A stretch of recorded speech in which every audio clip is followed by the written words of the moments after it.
bersama keluargaku melayani Tuhan, bersatu selamanya mengasihi Engkau. Tiada yang dapat melebihi kasih-Mu ya Tuhan. Bagi kami Engkau segalanya. Tiada yang dapat melebihi kasih-Mu ya Tuhan. Bagi kami Engkau segalanya. Bagi kami Engkau segalanya.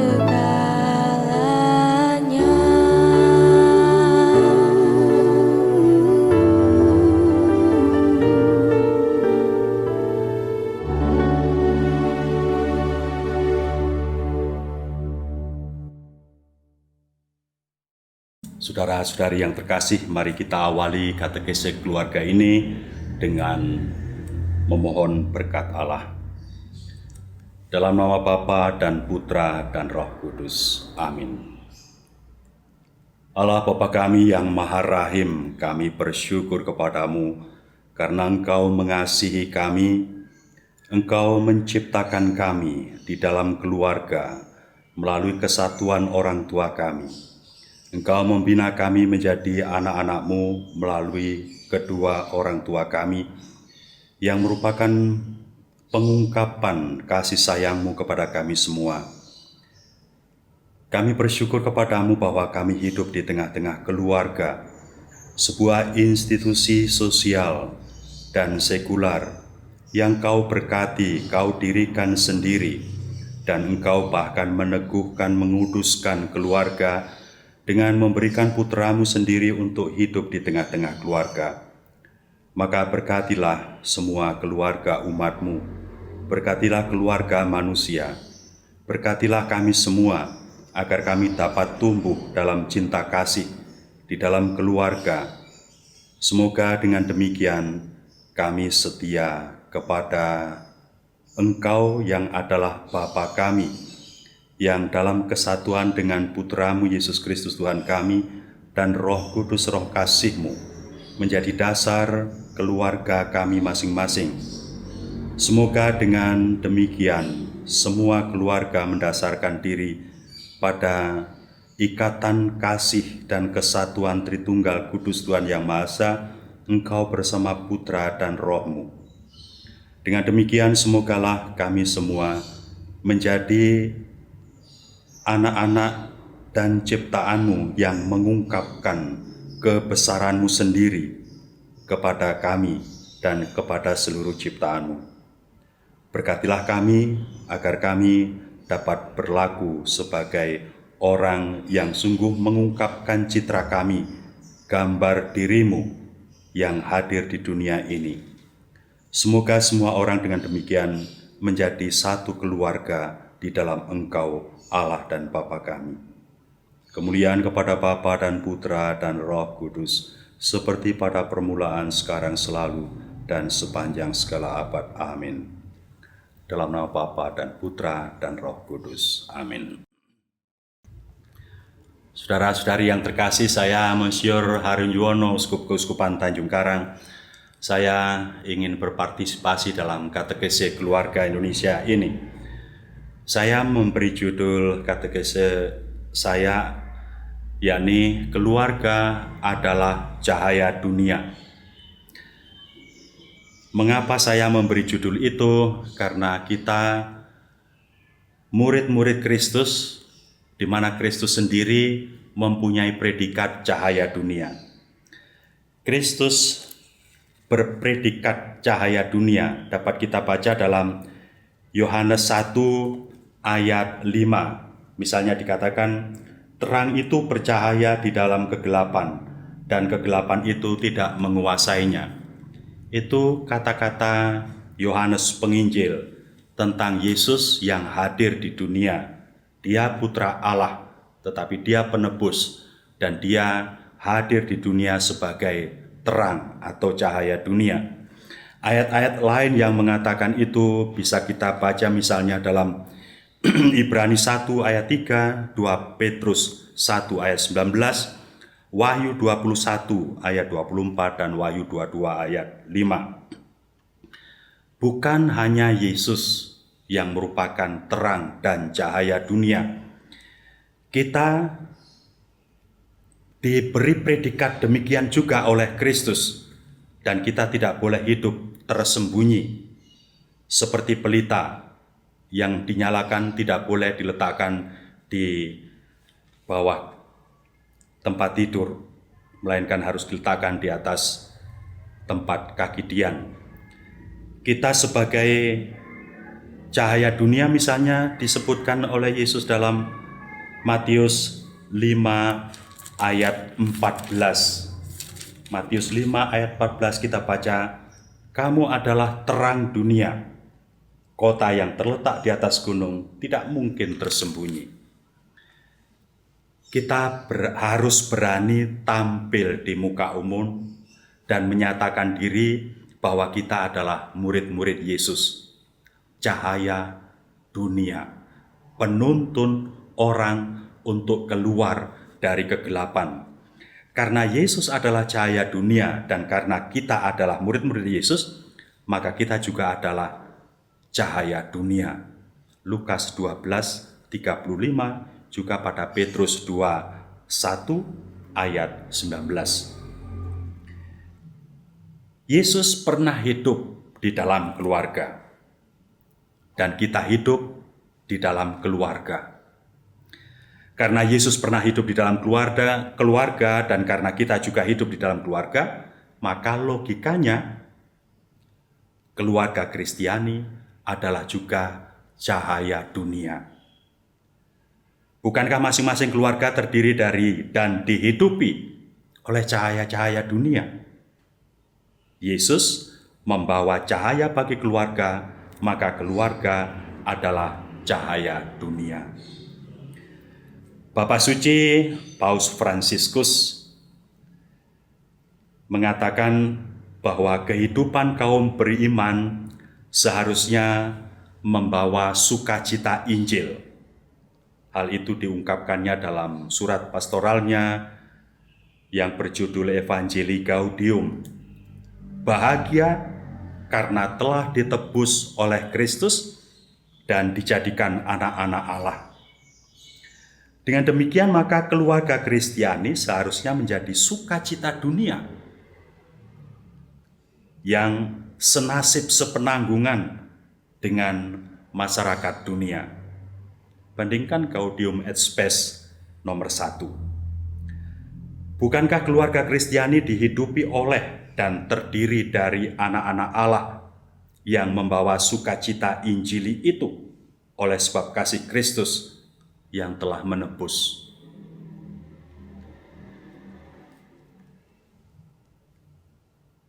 Saya ingin juga menjelaskan bahwa Allah adalah model keluarga. Kita mengimani Allah sebagai yang satu, namun tiga pribadi, Bapa, Putra, dan Roh Kudus. Tiga pribadi Allah itu merupakan satu kesatuan yang tak terpisahkan satu dengan yang lainnya. Ketiganya sehati seperasaan, seiring sejalan, senasib sepenanggungan. Saya selalu mengungkapkan hal tak terpisahkannya Allah satu sama lain, bahwa Dia satu tiga pribadi itu dengan cara ini. Saya seperti inilah, tetapi saya bisa berbicara, dan berbicara itu mengungkapkan keseluruhan diri saya. Pada Allah tentu kita tidak mengatakan Allah berbicara, tetapi Allah bersabda. Orang mengenal saya melalui kata-kata saya. Saya bohong atau tidak bohong. Kita mengenal Allah melalui sabdanya.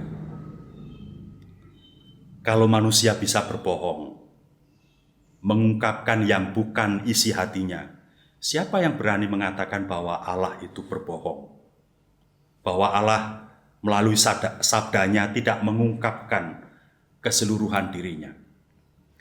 Kalau kata-kata manusia mempunyai tuah, mempunyai kuasa, mempunyai kekuatan, orang bisa mengutuk dan terjadi, atau orang bisa mendoakan dan orang lain yang didoakan sembuh, selamat, atau berhasil dalam usaha. Kata-kata mempunyai kekuatan. Kalau kata-kata manusia saja mempunyai kekuatan, apalagi sabda Allah. Kata-kata manusia mewakili siapa yang mengatakan. Sabda Allah mengungkapkan keseluruhan kepribadian Allah. Kata-kata manusia tidak bisa dilepaskan dari diri manusia yang mengatakan, sabda Allah, satu kesatuan tak terpisahkan juga dengan Allah. Sebab sabda Allah keluar dari Allah, seperti kata-kata manusia keluar dari manusia. Hal yang sama dengan Roh Kudus, Roh yang keluar dari Bapa dan Putra. Dengan demikian maka dalam diri Allah, satu kesatuan itu sungguh tak terpisahkan seperti manusia dengan kata-katanya, dengan rohnya. Bapa dan Putra dan Roh Kudus. Karena satu sama lain tak terpisahkan, di mana di mana Putra keluar dari Bapa, Roh Kudus keluar dari Bapa dan Putra, maka Putra adalah juga ilahi seperti Bapa, dan Roh Kudus adalah ilahi seperti Putra dan Bapa. Masing-masing mempunyai kekuatan, kesetaraan martabat, kodrat yang sebanding. Dengan demikian maka Putra adalah ilahi, Roh adalah juga ilahi. Allah dengan demikian satu, tiga pribadi. Dalam Allah yang satu namun tiga pribadi ini, masing-masing sehati seperasaan, masing-masing seiring sejalan, tidak ada yang bertentangan. Kesatuannya utuh, tunggal, solid. Karena itu maka dalam diri dan pribadi Allah tidak ada pertentangan satu dengan yang lain. Yesus pernah mengatakan, aku dan Bapa adalah satu. Kesatuan itu bukan hanya dalam tanda petik fisik, melainkan seluruh, kalau boleh saya mengatakan menggunakan ungkapan bahasa kita, melainkan seluruh jiwa dan raganya, seluruh keberadaannya. Putra lahir dari Bapa, Roh Kudus lahir dari Bapa dan Putra. Sekali lagi, ketiganya sama-sama ilahi. Lihatlah pada kredo Nikea atau kredo panjang syahadat kita. Dimensi kasih yang merupakan ikatan yang menjadikan Allah itu satu, memungkinkan Allah berkorban bagi kepentingan yang lain. Bapa dalam tanda petik kehilangan anaknya karena berkorban, dalam tanda petik juga, atau karena mengorbankan anaknya yang tunggal. Yohanes 3 ayat 16-17. Putra dalam tanda petik berkorban demi memenuhi kehendak Bapanya. Filipi 2 ayat 6-8. Roh Kudus berkorban untuk menyertai manusia, agar apa yang diajarkan oleh Putra tetap lestari ada pada manusia. Yohanes 16 ayat 12-15. Allah Bapak Suci Paus Fransiskus mengatakan, Allah kita tidak malu berkorban untuk keselamatan kita. Tetapi mungkin sebaliknya kita yang malu mengakui Allah kita yang demikian rendah hati itu sebagai Allah kita. Saudara-saudari yang terkasih, Allah tidak mementingkan dirinya sendiri dalam hidupnya. Allah tidak hidup dalam kesendiriannya. Sejak awal Allah mewahyukan atau memperkenalkan dirinya. Dan puncak pewahyuannya adalah ketika putranya menjadi manusia. Manusia di mata Allah demikian berharga, sehingga bahkan dia menjadi model terakhir pewahyuan diri Allah. Ini adalah kesengajaan yang telah dipikirkan oleh Allah sejak semula. Allah mewahyukan dirinya dalam ciptaannya, yakni manusia. Ketika menjadikan manusia, Allah tidak mencipta manusia sebagai makhluk yang asing dari dirinya, melainkan merupakan potret atau gambaran dirinya. Kita manusia boleh mengatakan bahwa kita ini sebetulnya hasil selfie Allah. Allah yang sedang berbahagia memotret dirinya dan terwujudlah manusia. Kalau kita sering berselfie, kita tidak berselfie ketika kita sedang berduka atau bersedih.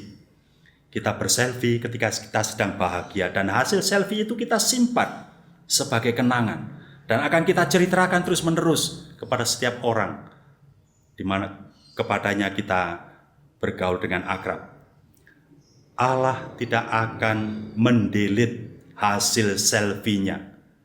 Allah mencintai hasil selfie-nya, gambar dirinya, dan akan berusaha dengan segala cara baik untuk hasil selfie-nya, gambar dirinya ini akan tetap bersama dengan dia. Maka juga putra Allah mewahyukan Allah bukan melalui model yang asing, melainkan dengan menjadi manusia. Ketika menjadi manusia, putra Allah tidak muncul serta-merta dari ketiadaan, bukan muncul dari batu besar atau pohon besar, atau muncul dari langit, atau muncul dari gempa bumi, gunung meletus. Tidak. Putra manusia lahir dalam keluarga. Seperti kita, seperti manusia, layaknya siapapun. Poin yang kemudian adalah bahwa keluarga adalah sarana untuk memahami Allah. Karena putra Allah dalam mewahyukan Allah lahir dalam keluarga, maka logikanya kita hanya akan dapat memahami dengan baik siapa Allah melalui keluarga.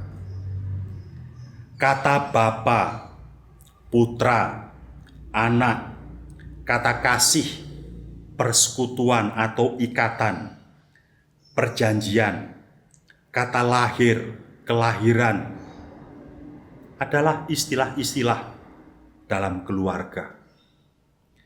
Maka ketika kita bisa memelihara dan menghayati serta menghidupi hidup berkeluarga dengan baik, kita akan dimudahkan dalam menghayati dan mengerti siapa Allah bagi kita. Allah yang demikian dekat dengan kita, yakni Allah yang adalah Bapa, Allah yang adalah Putra, Allah yang mengasihi, Allah yang bertanggung jawab, Allah yang menyertai, Allah yang rela berkorban, Allah yang peduli, dan sebagainya, dan sebagainya. Karena itu maka juga benar kebalikannya. Ketika keluarga-keluarga retak, ketika keluarga-keluarga kacau, kita akan kesulitan memahami Allah kita. Jika kita sulit memahami siapa Allah, bagi kita, atau siapa Allah menurut kita, siapa diri Allah itu, maka kita juga akan kesulitan memahami diri kita sendiri. Sebab kita ini adalah gambar diri Allah. Manusia dengan demikian akan kehilangan kemanusiaannya ketika hidup di dalam keluarga yang retak, yang kacau. Keutuhan rumah tangga dengan demikian bukan sekedar merupakan ungkapan kesetiaan janji suami istri, melainkan merupakan ungkapan keagungan nilai martabat manusia. Manusia merupakan ungkapan dan gambar Allah, dan karena itu seperti kesetiaan Allah mengungkapkan kealahannya, keutuhan keluarga, dan kesetiaan relasi anggota-anggotanya mengungkapkan predikat manusia sebagai makhluk Allah, sebagai kekasih Allah, sebagai makhluk yang bermartabat ilahi mulia. Pada manusia modern yang hidup mementingkan diri sendiri, tidak akan mustahil bahwa dirinya akan kehilangan imannya akan Allah. Allah tidak akan dirasakan hadir dalam dirinya. Jika Allah tidak hadir dalam dirinya, manusia tidak akan bisa mengontrol atau menahan dirinya untuk melakukan apapun yang jahat, yang bertentangan dengan Allah untuk kepentingan dirinya. Perceraian yang entah didahului atau dibangun pelan-pelan oleh masalah apa adalah bentuk pengungkapan keegoisan manusia yang mementingkan dirinya sendiri. Perceraian merupakan bentuk lain dari kemauan Hawa untuk memakan buah kuldi. Manusia ingin menjauh dari Allah. Perceraian merupakan pengingkaran komitmen manusia pada dirinya sendiri dan sesamanya atau pasangannya. Bagi Allah, tidak ada perceraian. Allah dalam kesatuannya yang tak terpisahkan, Bapa, Putra, dan Roh Kudus, diikat oleh kasih yang tak mengenal batas perhitungan.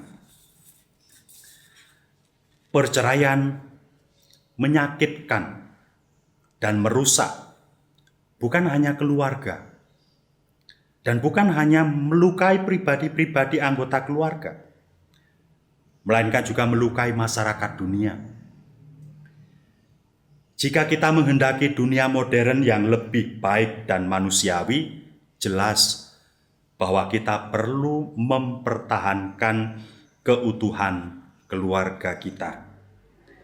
Dengan mempertahankan keutuhan keluarga, kita mempertahankan dan memuliakan kemanusiaan kita. Masa depan gereja juga tergantung pada keutuhan keluarga. Tanpa keutuhan keluarga, tidak bisa dibayangkan adanya gereja di masa depan. Jadi sebenarnya semakin dunia modern, semakin perlu bahwa keluarga dalam arti tradisional tetap dipelihara. Sebab semakin dunia modern sebenarnya semakin membutuhkan Tuhan. Dan semakin dunia membutuhkan Tuhan, semakin dunia perlu mempertahankan keberadaan dan keutuhan keluarga. Dengan keberadaan keluarga yang utuh, manusia menjadi manusiawi dan akan semakin menjadi beriman. Dengan menjaga keutuhan nilai-nilai keluarga, manusia tidak akan terasing dari dirinya sendiri. Saudara-saudari yang terkasih, sungguh dunia ini akan gelap tanpa keluarga yang utuh. Ada kecenderungan modern bahwa perkawinan dianggap sebagai melulu urusan pribadi dan kesepakatan antara dua individu saja. Perkawinan memang harus didasarkan selain cinta, tetapi juga kehendak bebas masing-masing pribadi. Namun ada kecenderungan ekstrim pada masyarakat modern. Dua individu tersebut karena kemauan diri pribadi melakukan kesepakatan untuk membentuk keluarga tanpa ikatan perkawinan dan atau melakukan perkawinan tanpa keluarga. Keluarga dengan perkawinan tradisional dianggap usang dan ketinggalan zaman, tidak modern.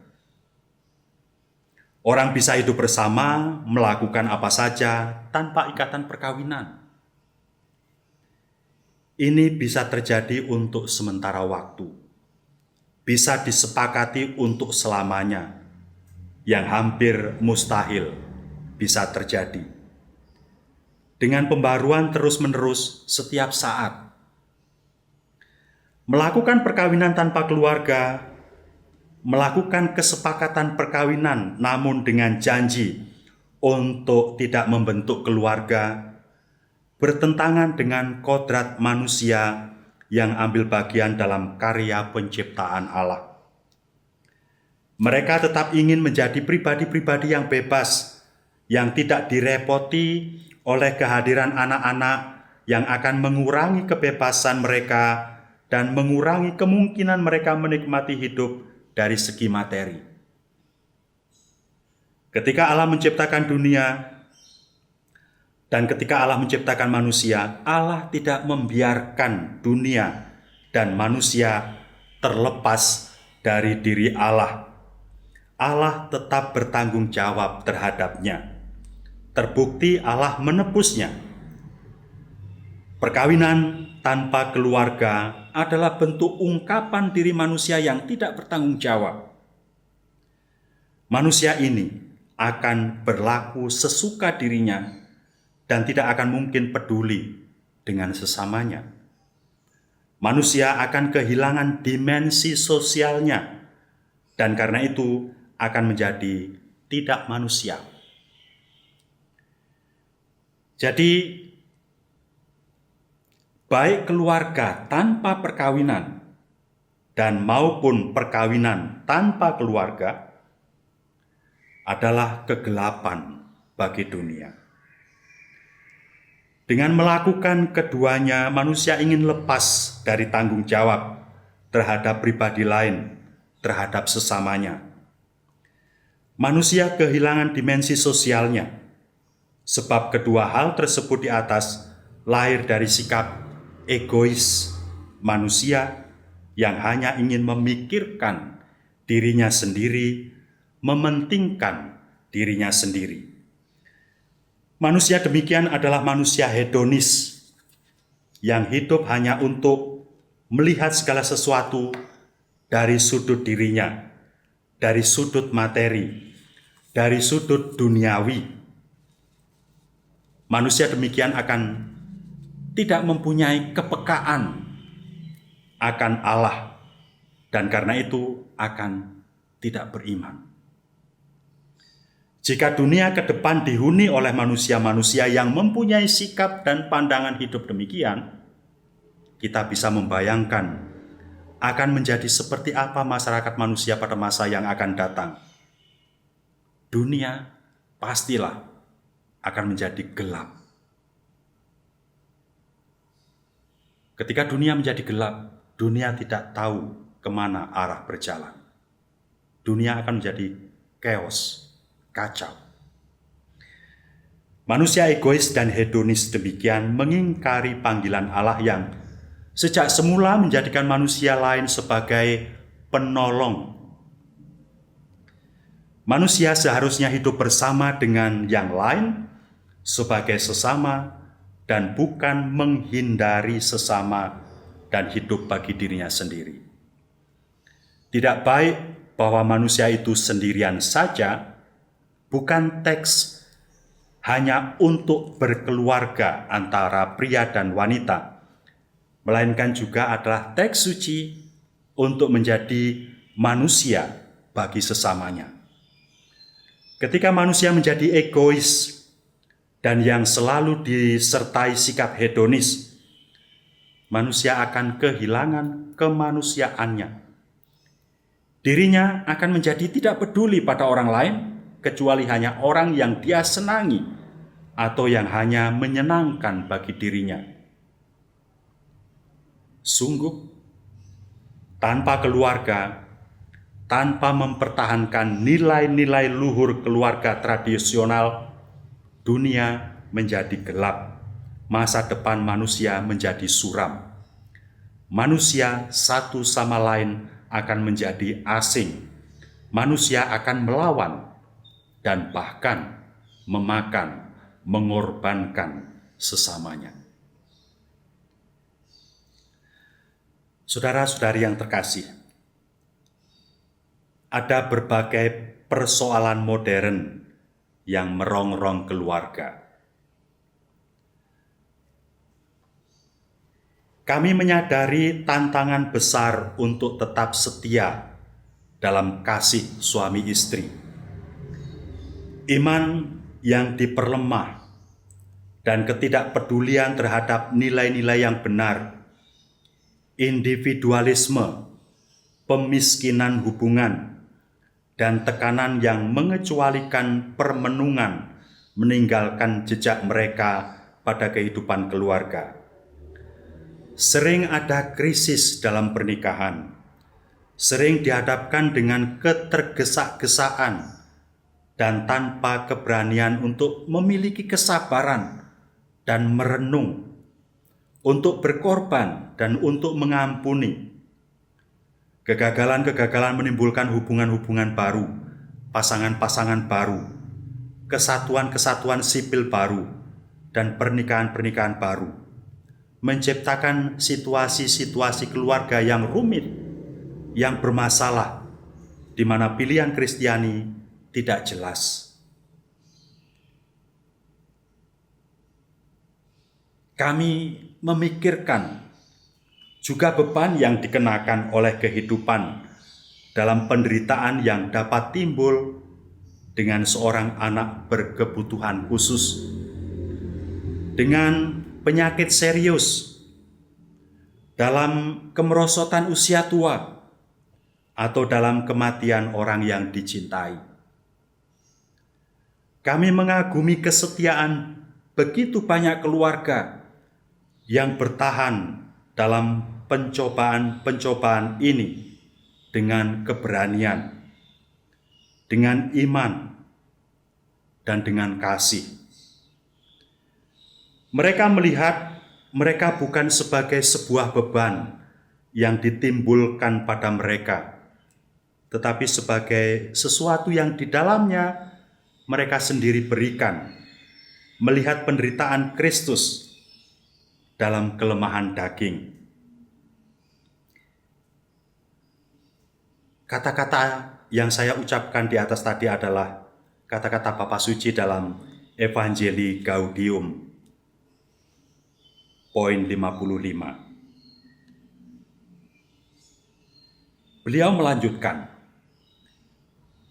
kita mengingat kesulitan-kesulitan yang disebabkan oleh sistem-sistem ekonomi, oleh berhala uang dan kediktatoran dari sebuah ekonomi yang tidak bersifat pribadi, yang minim tujuan yang benar-benar manusiawi, yang melemahkan martabat orang-orang. Kami mengingat para orang tua yang menganggur, yang tidak berdaya untuk menyediakan kebutuhan dasar bagi keluarga-keluarga mereka, dan kaum muda yang melihat di hadapan mereka hari-hari pengharapan yang hampa, yang merupakan mangsa obat-obatan dan kejahatan. Kami memikirkan begitu banyak keluarga miskin, mereka yang hendak menggapai perahu-perahu untuk mencapai sebuah pantai kelangsungan hidup, para pengungsi yang berkeliaran tanpa harapan di padang gurun, mereka yang teraniaya oleh karena iman mereka dan nilai-nilai rohani dan manusiawi yang mereka pegang. Ini terserang oleh kebrutalan perang dan penindasan. Kami mengingat para wanita yang menderita kekerasan dan eksploitasi, para korban perdagangan manusia, anak-anak yang disalahgunakan oleh mereka yang seharusnya melindungi mereka dan memupuk perkembangan mereka, dan para anggota dari begitu banyak keluarga yang telah diperkeji dan dibebani dengan kesulitan-kesulitan. Budaya kemakmuran mematikan kita. Semua kehidupan ini yang terhambat karena kurangnya kesempatan tampak sebuah tontonan belaka. Mereka gagal untuk menggerakkan kita. Evangelii Gaudium 54. Kami menghimbau para pemerintah dan para organisasi internasional untuk mempromosikan hak-hak keluarga untuk kebaikan bersama. Saudara-saudari yang terkasih, gereja mewartakan Kristus yang mencintai keluarga.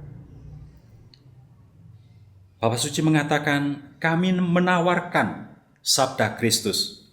Lihat, aku berdiri di muka pintu dan mengetuk. Jikalau ada orang yang mendengar suaraku dan membukakan pintu, aku akan masuk mendapatkannya, dan aku akan makan bersama-sama dengan dia, dan ia bersama-sama dengan aku. Wahyu bab 3 ayat 20. Pada perjalanannya sepanjang jalan-jalan tanah suci, Yesus sudi memasuki rumah-rumah desa. Ia terus lewat bahkan hari ini di sepanjang jalan-jalan kota-kota kita. Dalam rumah-rumah Anda ada cahaya dan bayangan. Tantangan-tantangan sering menampilkan diri mereka dan kadang-kadang bahkan pencobaan-pencobaan besar. Kegelapan dapat tumbuh subur dari hingga titik hingga menjadi sebuah bayangan pekat ketika karya jahat dan dosa masuk ke dalam hati keluarga. Kristus menginginkan gerejanya menjadi sebuah rumah dengan pintu selalu terbuka untuk menyambut semua orang. Kami sangat berterima kasih kepada para gembala, kaum awam, dan komunitas-komunitas yang mendampingi pasangan-pasangan dan keluarga-keluarga serta merawat luka-luka mereka. Saudara-saudari yang terkasih, kita umat Kristiani, kita hidup sebagai kawanan kecil di tengah kawanan lain yang mungkin sebagai komunitas lebih besar dari komunitas kita. Komunitas kita mendasarkan hidup keluarga pada ajaran Kristus yang tidak diimani oleh komunitas lain yang bahkan lebih besar dari komunitas kita. Kita mempertahankan ajaran Kristus bahwa dalam perkawinan hanya bisa terjadi satu orang pribadi, perempuan dan laki-laki, dan tidak ada menduakan yang satu dengan yang lain. Dalam hal itu juga tidak ada perceraian, perpisahan.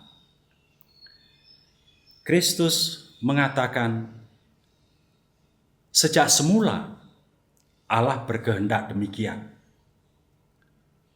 Dengan begitu saya mau mengatakan, kalau kita menghidupi ajaran Kristus, kalau gereja tetap mempertahankan agar perkawinan tetap monogam, itu bukan berarti bahwa gereja ingin gagah-gagahan atau ingin sekedar berbeda dengan komunitas lain. Gereja bukan mengajarkan ajaran dirinya sendiri, tetapi gereja ingin setia kepada kehendak Allah yang sejak semula adalah demikian. Saya ingin mengumpamakan kesatuan dan keutuhan keluarga melalui gambaran demikian. Kita sehari-hari memakai sandal atau sepatu atau alas kaki. Alas kaki itu pasangan yang harus kompak, walaupun tidak selalu harus seiring atau bersama-sama bergerak. Bahkan kadang-kadang kalau yang satu bergerak ke depan, yang satu harus tinggal di belakang. Kalau yang satu tinggal di belakang, yang satu harus berjalan ke depan. Ada kerjasama yang tak tergantikan.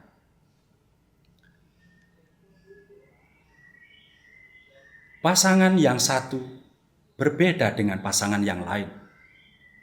Tetapi perbedaan itu ternyata melengkapi. Hanya anak kecil yang memakai sepatu terbalik, yang kanan dipakai yang kiri dipakai yang kanan. Atau memakai sepatu yang satu memakai pasangan sepatu tertentu dan yang sebelahnya memakai pasangan yang lain. Orang dewasa, orang yang nalar, tidak akan memakai sepatu atau alas kaki yang terbalik-balik. Dan tidak akan memakai sepatu atau alas kaki dengan pasangan yang berbeda. Bahkan ketika yang satu rusak, yang satu tidak akan terpakai, tidak berfaedah. Kalau yang satu hilang, yang satu akan kehilangan jati dirinya juga. Sepatu, sepasang sampai tua. Perkawinan Katolik sekali seumur hidup sampai kematian memisahkan. Sekali lagi, itu bukan sekedar ajaran gereja, melainkan sejak semula dikehendaki oleh Allah. Ketika gereja tetap mempertahankan ajaran itu, sekali lagi bukan mau gagah-gagahan, tetapi gereja tetap ingin tunduk pada Allah yang menjadi Tuan dari gereja. Keluarga sungguh didirikan oleh Allah sendiri, diberkati oleh Allah untuk berkembang, diteguhkan keberadaannya oleh kehadiran Putra Allah di dalam keluarga. Keluarga itu suci. Keluarga itu keramat. Mari setiap orang, siapapun yang tidak pernah ada tanpa adanya keluarga, tetap menghormati keluarga, menghidupinya dengan baik, seturut kehendak Allah dan bukan seturut kemauan atau kehendak diri sendiri yang egois. Semoga dengan demikian Allah memberkati dan menjadikan kita layak sebagai anak-anaknya karena tumbuh di dalam keluarga yang baik, dan karena itu kita menjadi manusia yang manusiawi. Saudara dan saudari yang terkasih, Di akhir katekesi ini, saya ingin memberikan berkat Allah untuk Anda semua yang terpanggil menghidupi panggilan berkeluarga. Tuhan bersamamu. Semoga saudara dan saudari sekalian, juga pasangan Anda masing-masing, kesatuan Anda satu dengan yang lain, semua anggota keluarga Anda yang di rumah maupun yang dimanapun berada, semua orang yang Anda kasihi, yang kepadanya Anda melekatkan diri, yang kepadanya Anda berkorban tanpa pamrih dan tanpa pilih kasih,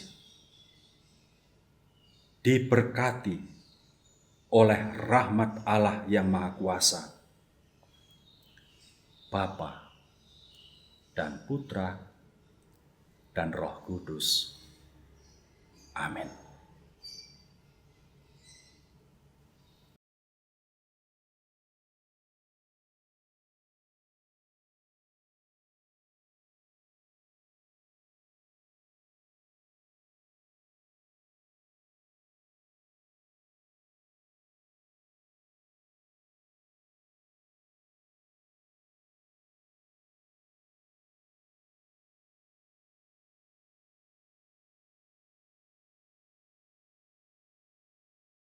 Saudara-saudari yang terkasih, mari kita awali katekese keluarga ini dengan memohon berkat Allah. Dalam nama Bapa dan Putra dan Roh Kudus. Amin. Allah Bapa kami yang Maha Rahim, kami bersyukur kepadamu karena Engkau mengasihi kami, Engkau menciptakan kami di dalam keluarga melalui kesatuan orang tua kami.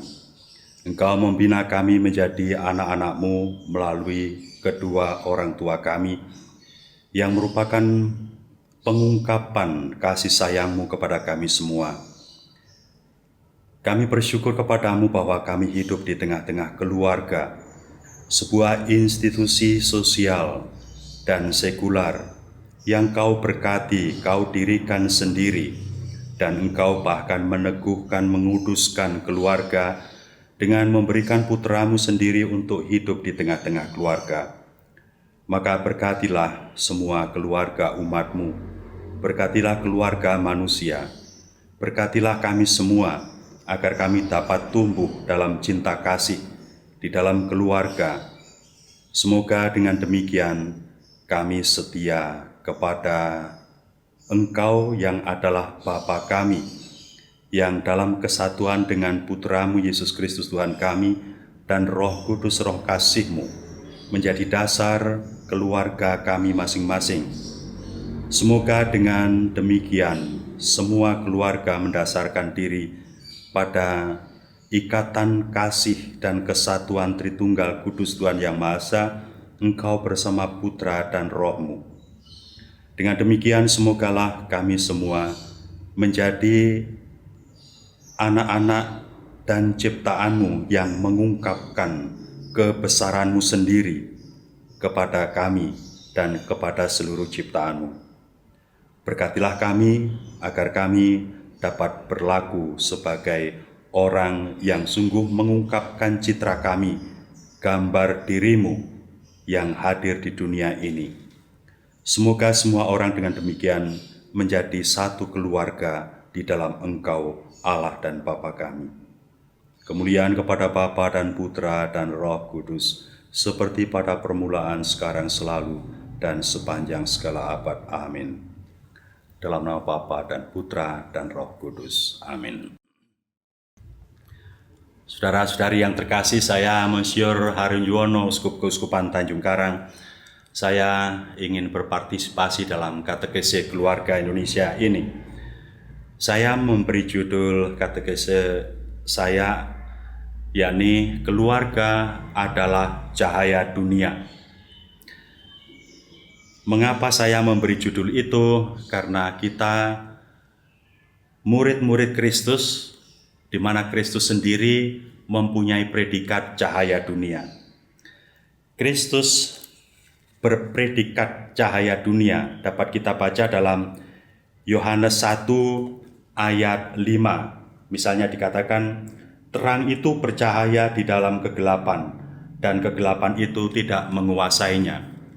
Itu kata-kata Yohanes Penginjil tentang Yesus yang hadir di dunia. Dia putra Allah, tetapi dia penebus, dan dia hadir di dunia sebagai terang atau cahaya dunia. Ayat-ayat lain yang mengatakan itu bisa kita baca misalnya dalam Ibrani 1 ayat 3, 2 Petrus 1 ayat 19, Wahyu 21 ayat 24, dan Wahyu 22 ayat 5. Bukan hanya Yesus yang merupakan terang dan cahaya dunia.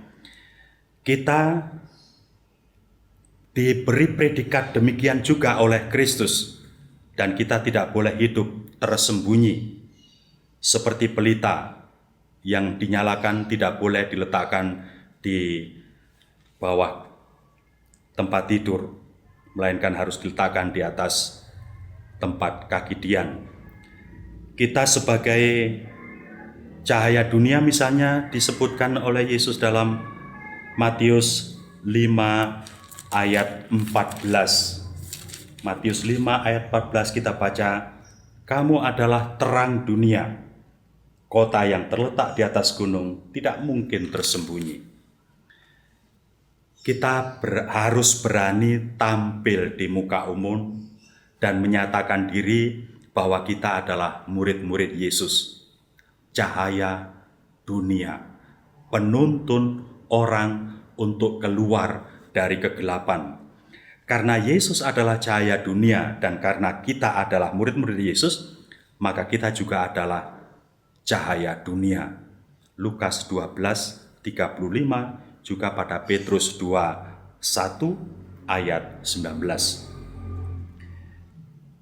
Yesus pernah hidup di dalam keluarga, dan kita hidup di dalam keluarga. Karena Yesus pernah hidup di dalam keluarga, dan karena kita juga hidup di dalam keluarga, maka logikanya keluarga Kristiani adalah juga cahaya dunia. Bukankah masing-masing keluarga terdiri dari dan dihidupi oleh cahaya-cahaya dunia? Yesus membawa cahaya bagi keluarga, maka keluarga adalah cahaya dunia. Bapak Suci Paus Fransiskus mengatakan bahwa kehidupan kaum beriman seharusnya membawa sukacita Injil. Hal itu diungkapkannya dalam surat pastoralnya yang berjudul Evangelii Gaudium. Bahagia karena telah ditebus oleh Kristus dan dijadikan anak-anak Allah. Dengan demikian maka keluarga Kristiani seharusnya menjadi sukacita dunia yang senasib sepenanggungan dengan masyarakat dunia. Bandingkan Gaudium et Spes nomor 1. Bukankah keluarga Kristiani dihidupi oleh dan terdiri dari anak-anak Allah yang membawa sukacita Injili itu oleh sebab kasih Kristus yang telah menebus?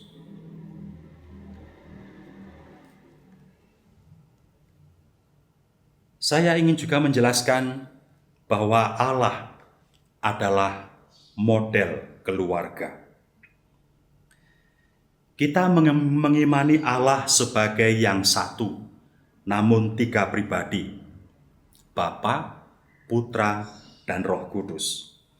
Tiga pribadi Allah itu merupakan satu kesatuan yang tak terpisahkan satu dengan yang lainnya. Ketiganya sehati seperasaan, seiring sejalan, senasib sepenanggungan. Saya selalu mengungkapkan hal tak terpisahkannya Allah satu sama lain, bahwa Dia satu tiga pribadi itu dengan cara ini. Saya seperti inilah, tetapi saya bisa berbicara Dan berbicara itu mengungkapkan keseluruhan diri saya. Pada Allah tentu kita tidak mengatakan Allah berbicara, tetapi Allah bersabda. Orang mengenal saya melalui kata-kata saya. Saya bohong atau tidak bohong. Kita mengenal Allah melalui sabdanya. Kalau manusia bisa berbohong, mengungkapkan yang bukan isi hatinya, siapa yang berani mengatakan bahwa Allah itu berbohong? Bahwa Allah melalui sabdanya tidak mengungkapkan keseluruhan dirinya.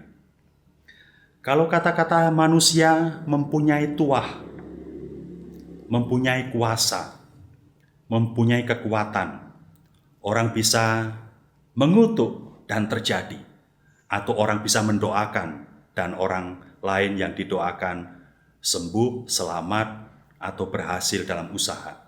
Kata-kata mempunyai kekuatan. Kalau kata-kata manusia saja mempunyai kekuatan, apalagi sabda Allah. Kata-kata manusia mewakili siapa yang mengatakan. Sabda Allah mengungkapkan keseluruhan kepribadian Allah.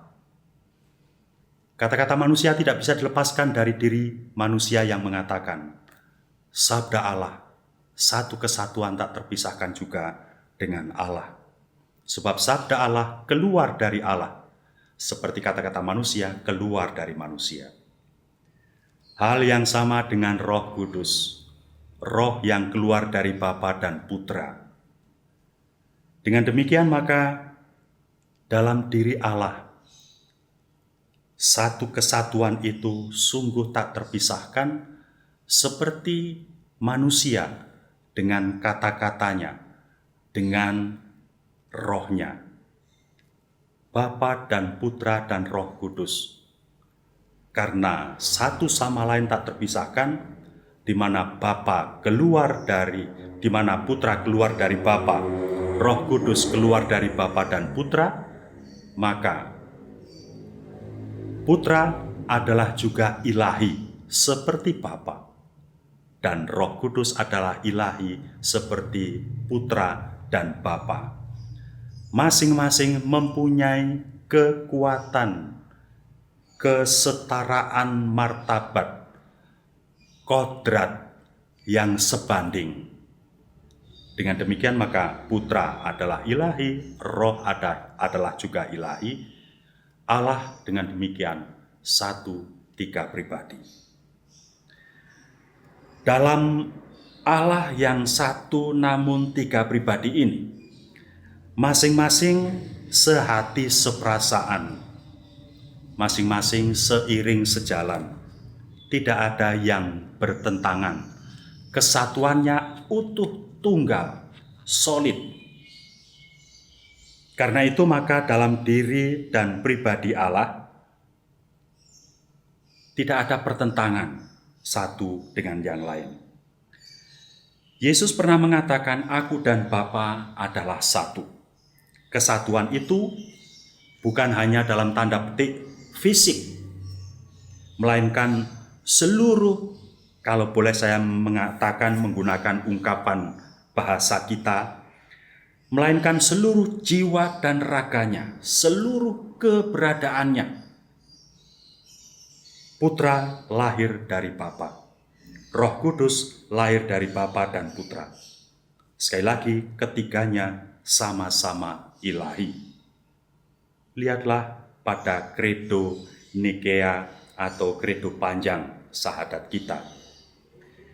Dimensi kasih yang merupakan ikatan yang menjadikan Allah itu satu, memungkinkan Allah berkorban bagi kepentingan yang lain. Bapa dalam tanda petik kehilangan anaknya karena berkorban dalam tanda petik juga, atau karena mengorbankan anaknya yang tunggal. Yohanes 3 ayat 16-17.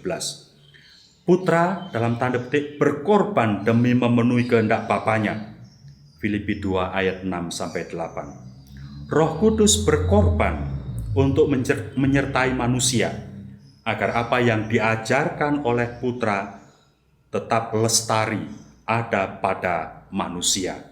Yohanes 16 ayat 12 sampai 15. Allah, Bapa Suci Paus Fransiskus mengatakan, Allah kita tidak malu berkorban untuk keselamatan kita. Tetapi mungkin sebaliknya, kita yang malu mengakui Allah kita yang demikian rendah hati itu sebagai Allah kita. Saudara-saudari yang terkasih, Allah tidak mementingkan dirinya sendiri dalam hidupnya. Allah tidak hidup dalam kesendiriannya. Sejak awal Allah mewahyukan atau memperkenalkan dirinya. Dan puncak pewahyuannya adalah ketika putranya menjadi manusia. Manusia di mata Allah demikian berharga, sehingga bahkan dia menjadi model terakhir pewahyuan diri Allah. Ini adalah kesengajaan yang telah dipikirkan oleh Allah sejak semula. Allah mewahyukan dirinya dalam ciptaannya, yakni manusia.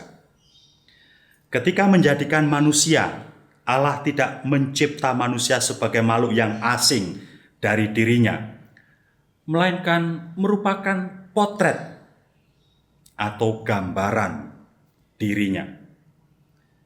Kita manusia boleh mengatakan bahwa kita ini sebetulnya hasil selfie Allah. Allah yang sedang berbahagia memotret dirinya dan terwujudlah manusia. Kalau kita sering berselfie, kita tidak berselfie ketika kita sedang berduka atau bersedih. Kita berselfie ketika kita sedang bahagia, dan hasil selfie itu kita simpan sebagai kenangan dan akan kita ceritakan terus-menerus kepada setiap orang di mana kepadanya kita bergaul dengan akrab. Allah tidak akan mendelete hasil selfie-nya. Allah mencintai hasil selfie-nya, gambar dirinya, dan akan berusaha dengan segala cara baik untuk hasil selfie-nya, gambar dirinya ini akan tetap bersama dengan dia.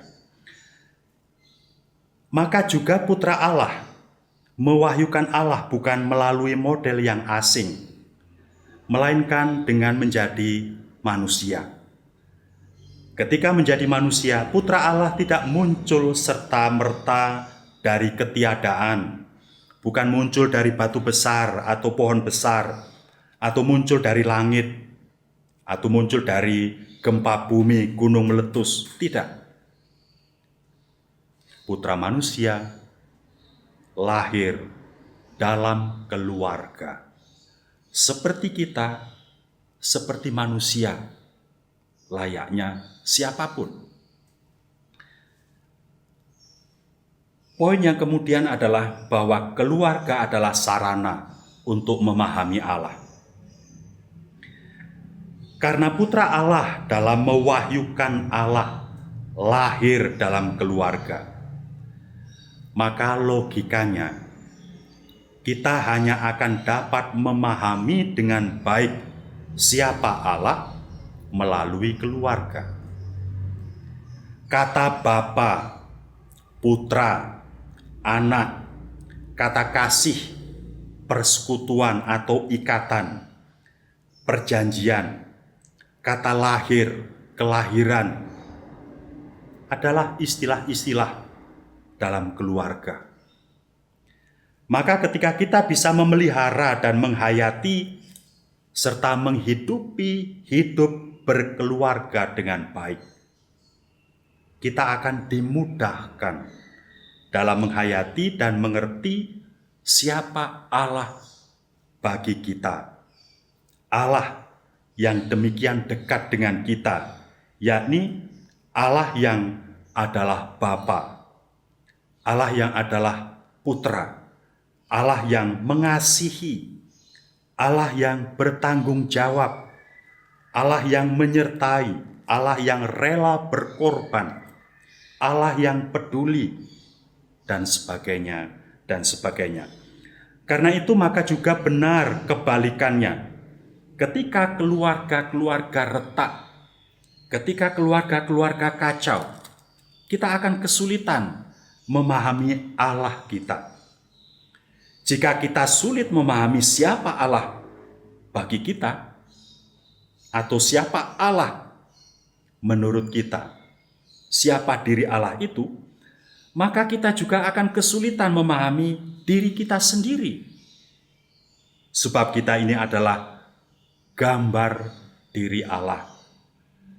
Manusia dengan demikian akan kehilangan kemanusiaannya ketika hidup di dalam keluarga yang retak, yang kacau.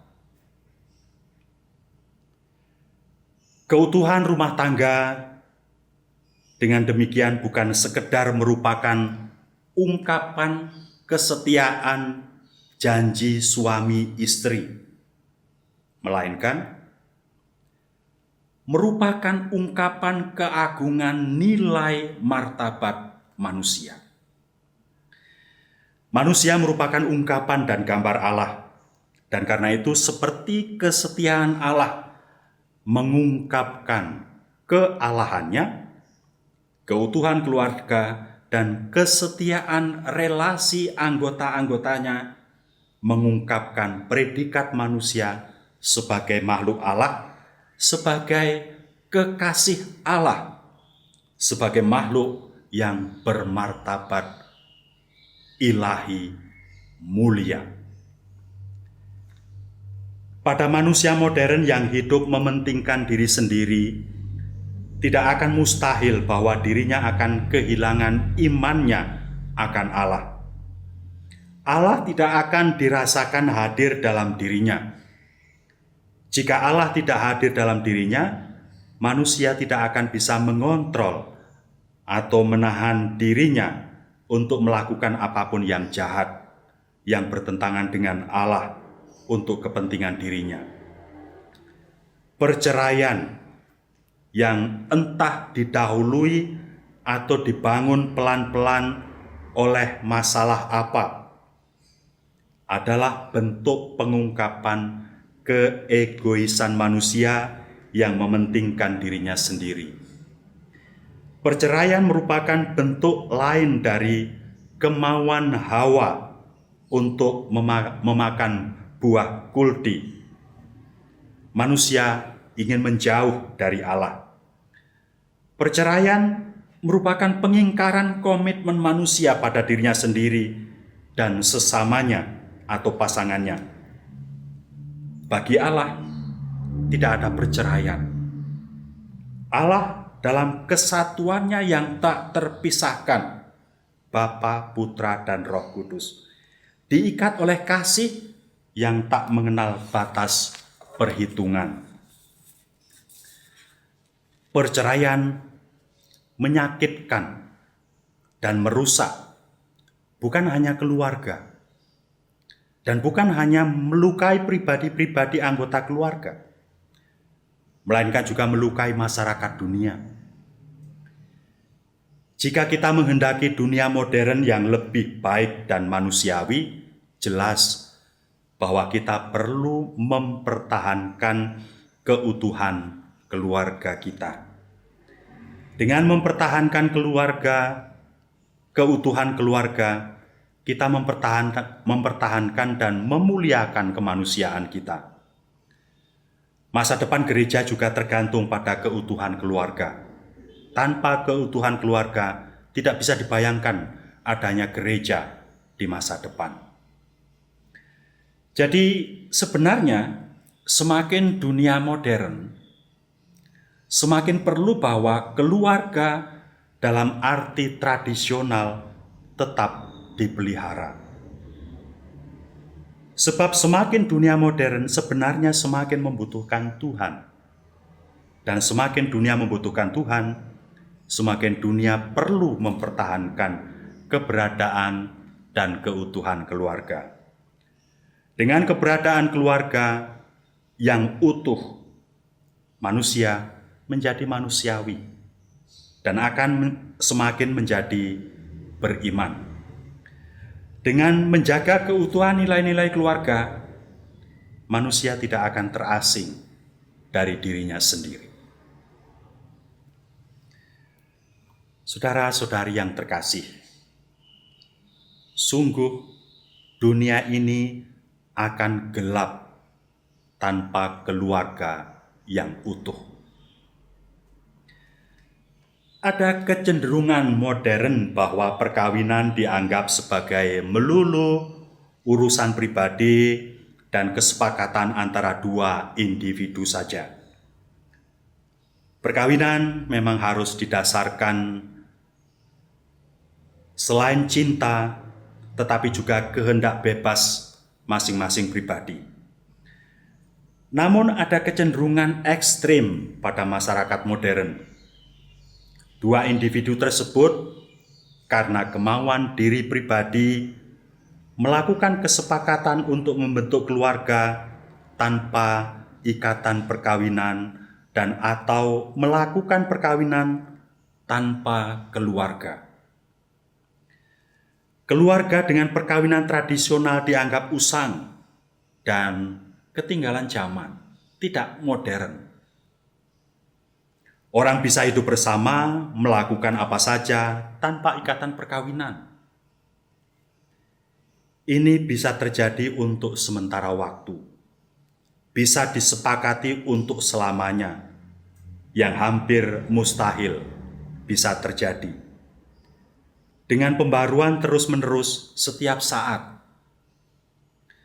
Melakukan perkawinan tanpa keluarga, melakukan kesepakatan perkawinan namun dengan janji untuk tidak membentuk keluarga, bertentangan dengan kodrat manusia yang ambil bagian dalam karya penciptaan Allah. Mereka tetap ingin menjadi pribadi-pribadi yang bebas, yang tidak direpoti oleh kehadiran anak-anak yang akan mengurangi kebebasan mereka dan mengurangi kemungkinan mereka menikmati hidup dari segi materi. Ketika Allah menciptakan dunia dan ketika Allah menciptakan manusia, Allah tidak membiarkan dunia dan manusia terlepas dari diri Allah. Allah tetap bertanggung jawab terhadapnya. Terbukti Allah menebusnya. Perkawinan tanpa keluarga adalah bentuk ungkapan diri manusia yang tidak bertanggung jawab. Manusia ini akan berlaku sesuka dirinya dan tidak akan mungkin peduli dengan sesamanya. Manusia akan kehilangan dimensi sosialnya dan karena itu akan menjadi tidak manusia. Jadi, baik keluarga tanpa perkawinan dan maupun perkawinan tanpa keluarga adalah kegelapan bagi dunia. Dengan melakukan keduanya, manusia ingin lepas dari tanggung jawab terhadap pribadi lain, terhadap sesamanya. Manusia kehilangan dimensi sosialnya, sebab kedua hal tersebut di atas lahir dari sikap egois manusia yang hanya ingin memikirkan dirinya sendiri, mementingkan dirinya sendiri. Manusia demikian adalah manusia hedonis yang hidup hanya untuk melihat segala sesuatu dari sudut dirinya, dari sudut materi, dari sudut duniawi. Manusia demikian akan tidak mempunyai kepekaan akan Allah dan karena itu akan tidak beriman. Jika dunia ke depan dihuni oleh manusia-manusia yang mempunyai sikap dan pandangan hidup demikian, kita bisa membayangkan akan menjadi seperti apa masyarakat manusia pada masa yang akan datang. Dunia pastilah akan menjadi gelap.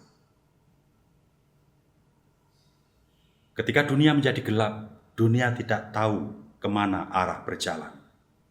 Dunia akan menjadi chaos, kacau. Manusia egois dan hedonis demikian mengingkari panggilan Allah yang sejak semula menjadikan manusia lain sebagai penolong. Manusia seharusnya hidup bersama dengan yang lain sebagai sesama dan bukan menghindari sesama dan hidup bagi dirinya sendiri. Tidak baik bahwa manusia itu sendirian saja, bukan teks hanya untuk berkeluarga antara pria dan wanita, melainkan juga adalah teks suci untuk menjadi manusia bagi sesamanya. Ketika manusia menjadi egois dan yang selalu disertai sikap hedonis, manusia akan kehilangan kemanusiaannya. Dirinya akan menjadi tidak peduli pada orang lain, kecuali hanya orang yang dia senangi atau yang hanya menyenangkan bagi dirinya. Sungguh, tanpa keluarga, tanpa mempertahankan nilai-nilai luhur keluarga tradisional, dunia menjadi gelap, masa depan manusia menjadi suram. Manusia satu sama lain akan menjadi asing. Manusia akan melawan dan bahkan memakan, mengorbankan sesamanya. Saudara-saudari yang terkasih, ada berbagai persoalan modern yang merongrong keluarga. Kami menyadari tantangan besar untuk tetap setia dalam kasih suami istri. Iman yang diperlemah dan ketidakpedulian terhadap nilai-nilai yang benar, individualisme, pemiskinan hubungan, dan tekanan yang mengecualikan permenungan meninggalkan jejak mereka pada kehidupan keluarga. Sering ada krisis dalam pernikahan, sering dihadapkan dengan ketergesa-gesaan dan tanpa keberanian untuk memiliki kesabaran dan merenung, untuk berkorban dan untuk mengampuni. Kegagalan-kegagalan menimbulkan hubungan-hubungan baru, pasangan-pasangan baru, kesatuan-kesatuan sipil baru, dan pernikahan-pernikahan baru, menciptakan situasi-situasi keluarga yang rumit, yang bermasalah, di mana pilihan Kristiani tidak jelas.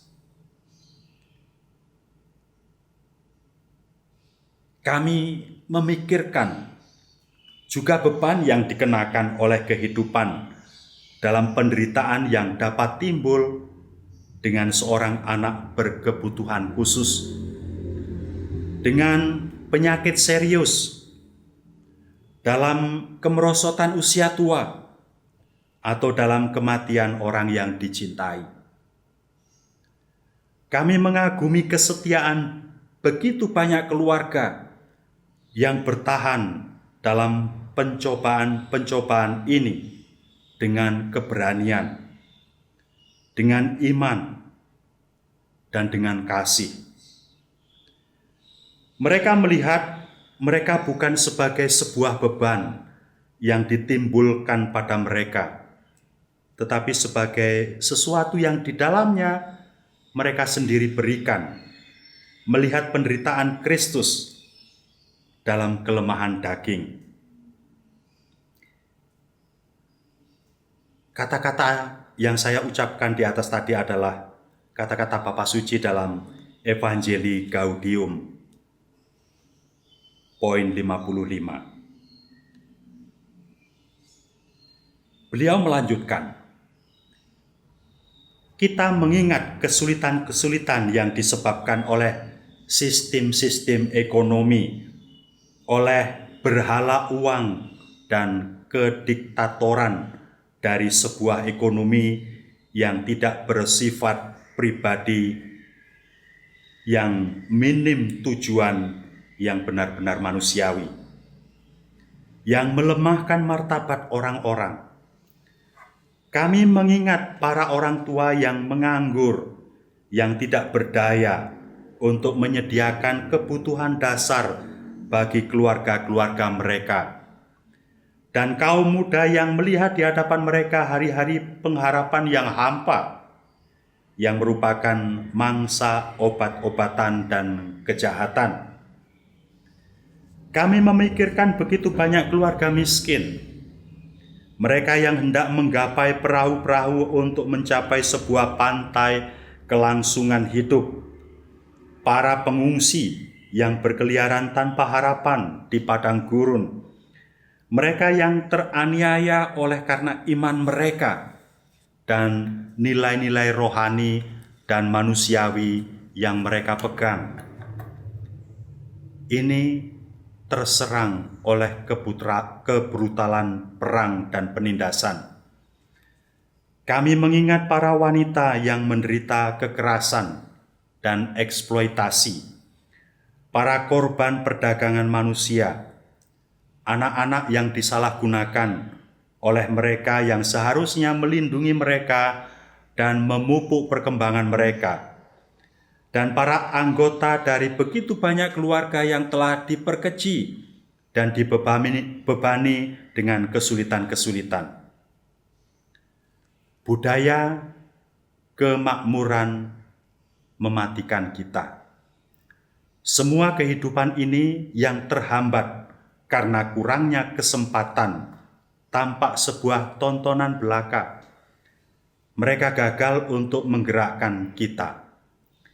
Evangelii Gaudium 54. Kami menghimbau para pemerintah dan para organisasi internasional untuk mempromosikan hak-hak keluarga untuk kebaikan bersama. Saudara-saudari yang terkasih, gereja mewartakan Kristus yang mencintai keluarga. Bapak Suci mengatakan, kami menawarkan sabda Kristus. Lihat, aku berdiri di muka pintu dan mengetuk. Jikalau ada orang yang mendengar suaraku dan membukakan pintu, aku akan masuk mendapatkannya, dan aku akan makan bersama-sama dengan dia, dan ia bersama-sama dengan aku. Wahyu bab 3 ayat 20. Pada perjalanannya sepanjang jalan-jalan tanah suci, Yesus sudi memasuki rumah-rumah desa. Ia terus lewat bahkan hari ini di sepanjang jalan-jalan kota-kota kita. Dalam rumah-rumah Anda ada cahaya dan bayangan. Tantangan-tantangan sering menampilkan diri mereka dan kadang-kadang bahkan pencobaan-pencobaan besar. Kegelapan dapat tumbuh subur dari hingga titik hingga menjadi sebuah bayangan pekat ketika karya jahat dan dosa masuk ke dalam hati keluarga. Kristus menginginkan gerejanya menjadi sebuah rumah dengan pintu selalu terbuka untuk menyambut semua orang. Kami sangat berterima kasih kepada para gembala, kaum awam, dan komunitas-komunitas yang mendampingi pasangan-pasangan dan keluarga-keluarga serta merawat luka-luka mereka. Saudara-saudari yang terkasih, kita umat Kristiani, kita hidup sebagai kawanan kecil di tengah kawanan lain yang mungkin sebagai komunitas lebih besar dari komunitas kita. Komunitas kita mendasarkan hidup keluarga pada ajaran Kristus yang tidak diimani oleh komunitas lain yang bahkan lebih besar dari komunitas kita. kita mempertahankan ajaran Kristus bahwa dalam perkawinan hanya bisa terjadi satu orang pribadi, perempuan dan laki-laki, dan tidak ada menduakan yang satu dengan yang lain. Dalam hal itu juga tidak ada perceraian, perpisahan. Kristus mengatakan, sejak semula Allah berkehendak demikian. Dengan begitu saya mau mengatakan, kalau kita menghidupi ajaran Kristus, kalau gereja tetap mempertahankan agar perkawinan tetap monogam, itu bukan berarti bahwa gereja ingin gagah-gagahan atau ingin sekedar berbeda dengan komunitas lain. Gereja bukan mengajarkan ajaran dirinya sendiri, tetapi gereja ingin setia kepada kehendak Allah yang sejak semula adalah demikian. Saya ingin mengumpamakan kesatuan dan keutuhan keluarga melalui gambaran demikian. Kita sehari-hari memakai sandal atau sepatu atau alas kaki. Alas kaki itu pasangan yang harus kompak, walaupun tidak selalu harus seiring atau bersama-sama bergerak. Bahkan kadang-kadang kalau yang satu bergerak ke depan, yang satu harus tinggal di belakang. Kalau yang satu tinggal di belakang, yang satu harus berjalan ke depan. Ada kerjasama yang tak tergantikan.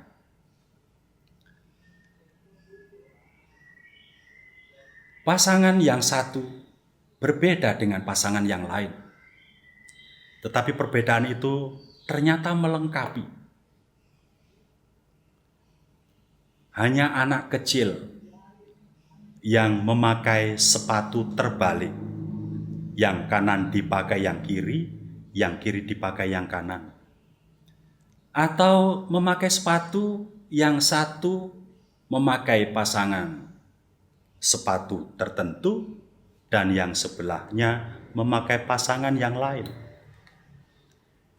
Orang dewasa, orang yang nalar, tidak akan memakai sepatu atau alas kaki yang terbalik-balik.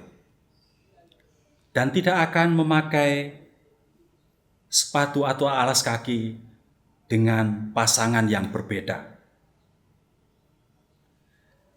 Bahkan ketika yang satu rusak, yang satu tidak akan terpakai, tidak berfaedah. Kalau yang satu hilang, yang satu akan kehilangan jati dirinya juga. Sepatu, sepasang sampai tua. Perkawinan Katolik sekali seumur hidup sampai kematian memisahkan. Sekali lagi, itu bukan sekedar ajaran gereja, melainkan sejak semula dikehendaki oleh Allah. Ketika gereja tetap mempertahankan ajaran itu, sekali lagi bukan mau gagah-gagahan, tetapi gereja tetap ingin tunduk pada Allah yang menjadi Tuan dari gereja. Keluarga sungguh didirikan oleh Allah sendiri, diberkati oleh Allah untuk berkembang, diteguhkan keberadaannya oleh kehadiran Putra Allah di dalam keluarga. Keluarga itu suci, keluarga itu keramat. Mari setiap orang, siapapun yang tidak pernah ada tanpa adanya keluarga, tetap menghormati keluarga, menghidupinya dengan baik, seturut kehendak Allah dan bukan seturut kemauan atau kehendak diri sendiri yang egois. Semoga dengan demikian Allah memberkati dan menjadikan kita layak sebagai anak-anaknya karena tumbuh di dalam keluarga yang baik, dan karena itu kita menjadi manusia yang manusiawi. Saudara dan saudari yang terkasih, di akhir katekesi ini saya ingin memberikan berkat Allah untuk Anda semua yang terpanggil menghidupi panggilan berkeluarga. Tuhan bersamamu.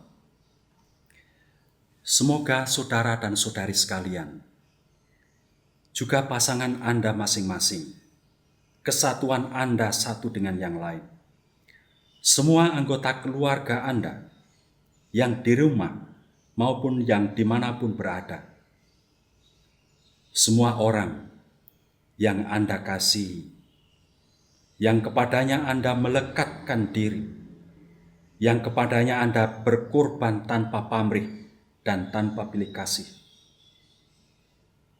diberkati oleh rahmat Allah yang Maha Kuasa, Bapa dan Putra dan Roh Kudus. Amin. Dalam nama Bapa dan Putra dan Roh Kudus. Amin. Yesus, Maria dan Yesus, di dalam hidupmu kami menemukan cahaya kasih sejati, dan padamulah kami percayakan hidup keluarga kami. Keluarga Kudus Nazaret, jadikanlah keluarga kami tempat berkomunikasi, sanggar doa, sekolah iman, dan gereja kecil. Keluarga Kudus Nazaret, semoga tidak ada lagi kekerasan, ketegaran hati, dan perpecahan di dalam hidup keluarga. Semoga duka dihibur, luka disembuhkan, dan kerukunan dipulihkan. Keluarga Kudus Nazaret, semoga dalam masa pandemi ini kami semakin memahami keindahan dan kesucian keluarga kami, sehingga kami semakin mengenal rencana-rencana-Mu yang indah. Yesus, Maria, dan Yusuf, dengarkanlah dan kabulkanlah doa-doa kami. Amin. Dalam nama Bapa dan Putra dan Roh Kudus. Amin.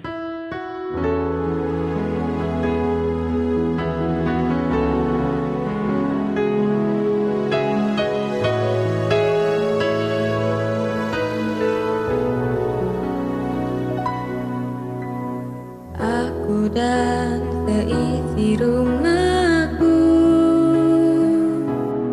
akan selalu menyembah-Mu, Tuhan dan Rajaku. Di dalam kasih karunia-Mu, untuk hidup saling melayani dan melayani-Mu. Bila Tuhan menjadi kepala rumah ini, maka berkat kehidupan tercurah selalu.